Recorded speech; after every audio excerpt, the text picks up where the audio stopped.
Give me your hottest take entering the college football season. It can be good. It can be bad. Give me Carolina Panthers to win the NFC South hot. Like, what's the take that nobody is on, but you are standing by? Talk to me. That's a fantastic question. And I am not going to lie to say you've caught me a little bit by surprise. I apologize if I have. No. It doesn't have to be hot. It can just be a take. Steven in the commercial break was asking us about Tennessee. I mean, it can just be a team that's, not like crazy hot, but a team that's like borderline playoff, or a team that maybe has high expectations that you don't think is going to be very good. Just a team that you have strong opinions on. I will give you, and I kind of alluded to it there a minute ago when we were talking with JD. I think Alabama's losing one game this year. I think Alabama's ending the regular season at 11-1. I think they're losing to Georgia on the 28th of September. And after that, they're not losing again. Now, you and I, during the break, actually, everybody in the background all agreed that we're all buying in on Tennessee this year, right? Like, Yes. really like Tennessee. I love Nico. Frankly, I do too. I don't do this very often. Big Josh Heupel guy. Bring the Heupel, baby. Like, I like this cat a lot. But I think Jalen Milroe at the end of this year, not only is he going to be sitting in New York City for the Heisman Trophy celebration, I'm not as confident as I was last year with Jaden Daniels, which I totally knocked down. Thank you. I appreciate the applause. But I think there's a very good chance Jalen Milroe's winning this Heisman Trophy this year. I think that kid in the last few games of last season grew up a lot. And I think you saw that in the SEC championship game, because there's a lot of spots that I think a younger Jalen Milroe would have panicked, and he did not. And now you're telling me you're handing him to Kalen DeBoer. I don't know if you remember what Kalen DeBoer did last year with one particular quarterback up with the Washington Huskies, but he developed that kid, and that kid ended up going on to be a top 10 NFL draft pick. And now you're giving him another Heisman Trophy betting favorite. Kalen DeBoer is going to shock people at Alabama this year. Y'all, this team's going to be good. This team is ending the regular season 11-1, and we are getting an Alabama-Georgia rematch in the SEC championship game. I still like Georgia. I think they're loaded front end, back end, and I think Kirby Smart is the first guy in a while that you're like, okay, that could be the next Nick Saban. I don't even know if this is all that hot of a take, PJ Glasser, but I've heard a lot of people knocking the tide. I ain't one of them. Alabama's ending the regular season 11-1 with a ticket to the SEC championship game. I mean, Rob, it is Alabama, so like people might not think that's hot, but their win total at BetMGM is 9.5, and it's juiced to the under. So the fact that you think they're going 11-1 in DeBoer in his first year, having to literally replace the GOAT, it's pretty hot. I'll give you that. I think Bama's going 9-3 this season, or 8-4. Not only do I think they're going 9-3 or 8-4, Rob Brown, I think they're going to beat Georgia in week 4. My thought process on that game: tell me Bama, Georgia isn't the ultimate college football game where Kellen DeBoer's SEC home opener or SEC opener is at home against Georgia.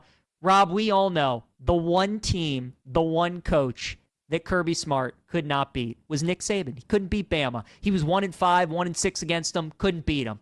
Well, now Georgia, who's won 2 out of the last 3 national championships, doesn't have to deal with Nick Saban anymore.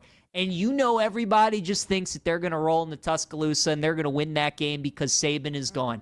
Doesn't it just make too much sense that now that Saban is gone, that Bama's still going to win that game? And the headlines on Sunday, September 29th are going to be, oh my God, Saban's still gone, and they're still beating Georgia. What do we have to do to beat the top? So I think Bama wins that game. I think they lose at Tennessee. I think they drop one of the road games at either LSU or Oklahoma. And then I think they're going to lose at home to Missouri, Rob Brown. I really do. You mentioned Kalen DeBoer in the season that he had last year. I totally get it. Obviously, Washington went to the national title. What we don't talk about is the fact that Washington played 9 straight games where they won by 10 points or less. and they went 9-0 in all those games. That just won't happen again. It was one of those magical seasons that usually one team a year has that just has that incredible run. It was TCU the year before. I mean, we've had many instances of it where you just have one of those dream seasons. Everything breaks your way. And even though DeBoer is a great big game coach, he wins everywhere he goes. I think Bama's, again, going to be 9-3 probably this season. He's just not going to win all those close games like he did last season. So their schedule is just too tough. I mean, that's not even including a road game at Wisconsin on September 14th. And we know Camp Randall is a tough place to play as well. So 11-1, Rob Brown, I'll give you that. I think that's pretty hot. I'm seeing more 9-3. Tennessee, I think, is going to go to the SEC championship game and match up with Georgia. But yeah, I think like all of us, we can't wait to see what Bama looks like this season without Nick Saban. Our guy Stephen Gorgie is telling us in the chat that he has an absolute scorcher of a hot take. I can't wait to hear this. Stephen, what do you got? Oh yeah, yeah, guys. I think that the loss of Brock Bowers, that the loss of Ladd McConkey, that now the loss of Ra Thomas for off the field issues is going to be a huge issue for the Georgia Bulldogs and their passing game this season.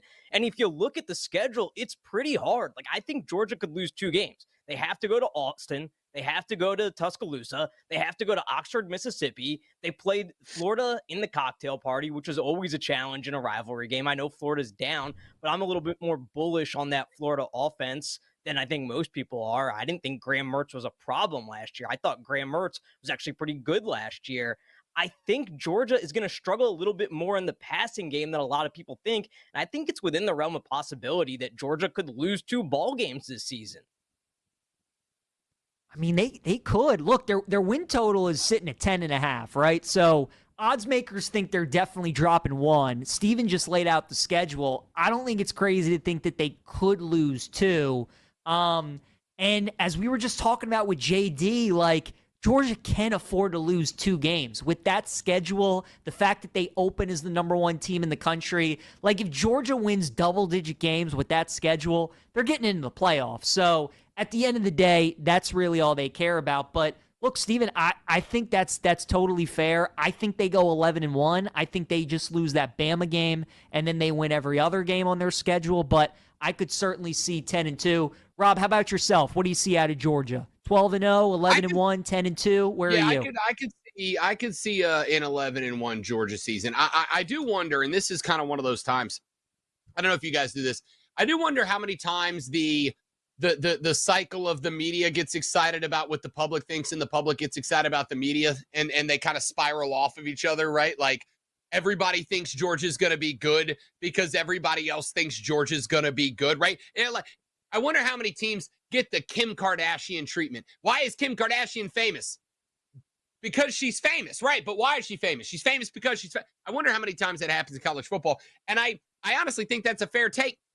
I kind of wonder if we're not doing that a little bit with Georgia. This team has lost a little bit. That being said, I also think, and you can go back 3-4 years in a row now and see that Kirby Smart's a guy that, like, finds a way to find the next guy.